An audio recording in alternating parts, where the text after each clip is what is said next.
Greetings. So I'm sitting here in Ellensburg, Washington, just a couple of days before the spring equinox, and it's a very windy day, which is very typical of spring in Ellensburg. But the sun is shining, the sky is blue, and it is just one of those wonderfully lovely spring days that opens your heart. And the goddess calls us out into the world. Gaia speaks. Mother Nature beckons. And today we're going to talk about Gaia and Mother Nature as this incredibly ever-changing yet incredibly constant expression of the feminine. The earth, the Mother Earth, takes care of us in so many ways. Without her, we would not have food, clothing, shelter, but she also inspires us. And nature, Mother Nature, Gaia, often speaks to us through metaphor. One of the lovely things about that is that wisdoms from across time can come through to us, regardless of what language was spoken, what part of the world the wisdoms originated in, because they speak to us directly to the heart, they speak truth. So one of the things that I have been quite curious about in recent years is the glaciers. And as the glaciers are melting and the waters are rising, what does that mean for us? And in many Native American cultures, they talk about stones, rocks, as story people, and that how they collect the story that is happening around them. If you ever get a chance, well, you will have to make a chance, because of course we have chances, so many chances, is when you notice a rock, pick it up and listen to it. Listen to whatever stories come through it. And, you have to suspend disbelief, because we're like, a rock doesn't talk. But if you give it an ear, if you give it a moment, if you take some time in silence, it will speak to you. It'll speak directly to your heart, and it will share a story that has relevance for you. That's the reason that you are attracted to the rock. It has a story that has relevance for you. And it doesn't have to be anything special. It can be a rock by the side of the river.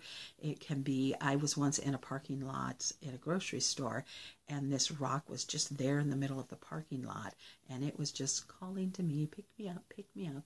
And I did, and I picked it up and I put it in my pocket. And then when I had time, I sat with it, and it did speak to me. And then it asked to be passed on. And I didn't know if that was to be a person or in a particular place, so I just waited until I had the right knowing. And there was one day I was walking on a path, and it just said, now. And so I dropped it. And so I trust that somebody was going to come along who needed to hear that story as well. A lot of ancient wisdoms have been lost through enculturation, through devastation, through other people's coming in and decimating cultures. A lot of wisdom that we really could use has been lost. But has it? No, it hasn't been lost, because it is in the story within the stones. And so one of the things that excites me is that as we have this glacier melt, there are rocks that are being revealed. And with that, any story they carry is being revealed.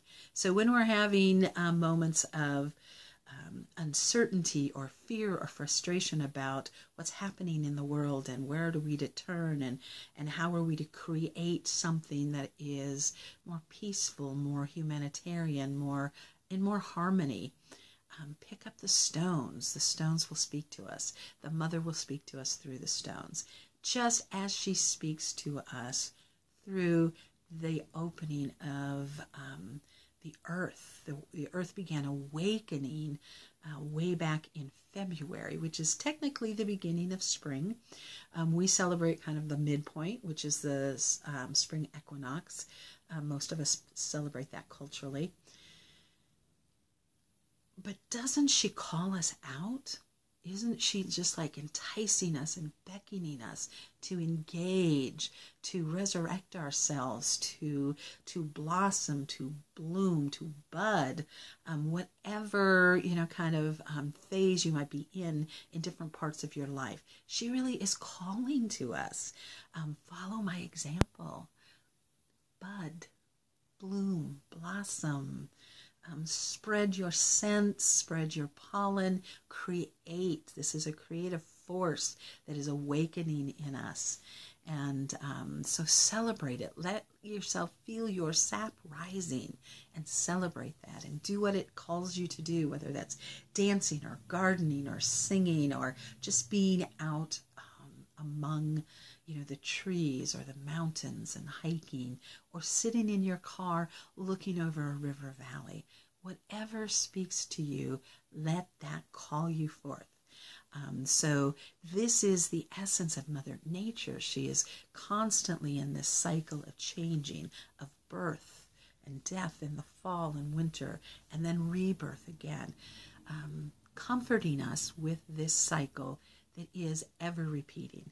And so I invite you this week to listen to your heart, listen to how Gaia, Mother Earth, calls you, and follow. Okay, spring blessings. I hope you enjoy the equinox on Tuesday, and Gaia blessings.